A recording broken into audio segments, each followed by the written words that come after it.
Hello दोस्तों, मेरा नाम है नितिन और आप सुन रहे हैं दास्तान खौफ। तो चलिए शुरू करते हैं।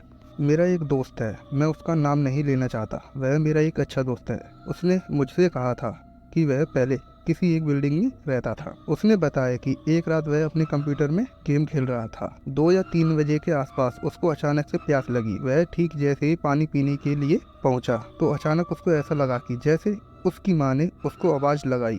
आवाज सुनकर जब वो देखने गया कि शायद मम्मी उठ गई हैं, लेकिन जब उसने अपनी माँ को देखा तो उसकी माँ सो रही थी। साथ ही उसके पिताजी भी चुपचाप सो रहे थे। और ठीक जब वह वापस किचन में गया तो उसने पाया कि पानी का जो गिलास उसने भरकर रखा था अब वह एकदम खाली पड़ा है। वह सोचने लगा कि मैंने अभी अभी पानी भरा था तो यह खाली कैसे हो गया। उसको लगा कि शायद नहीं भरा होगा। वो ठीक दोबारा गिलास में पानी भरने लगा। तभी उसको पीछे से किसी की आवाज आई जो कि उसका नाम लेकर उसको बुला रही थी। उसने जब पीछे मुड़कर देखा तो वहाँ कोई नहीं था। जब वो पानी पीने लगा तो अचानक उसे ऐसा लगा कि जैसे कोई उसके पीछे खड़ा है। जब उसने एकदम से पीछे पलट कर देखा तो पाया कि एक काली सी चीज रफ्तार में तेजी से वहां से निकल गई। उस वक्त उसके पसीने छूट गए। फिर उसको अचानक से खिड़की की तरफ से किसी की आवाज आई। उसने किचन की विंडो में देखा तो उसने देखा कि शायद वहाँ कोई खड़ा है।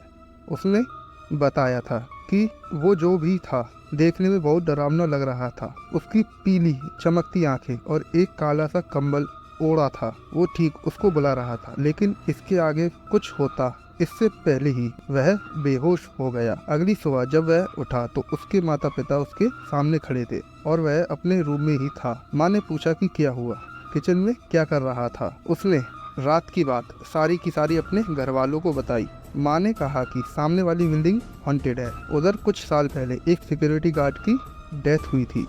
अक्सर वह गार्ड सबको दिखता है। बस इसके बाद से ही उन्होंने वह जगह छोड़कर कहीं और चले गए। बस इतनी ही है यह कहानी। तो कैसी लगी आपको इनकी ये कहानी कमेंट सेक्शन में ज़रूर बताना। मिलते हैं एक और नई कहानी के साथ। तब तक अपना और अपनों का ध्यान रखें। धन्यवाद।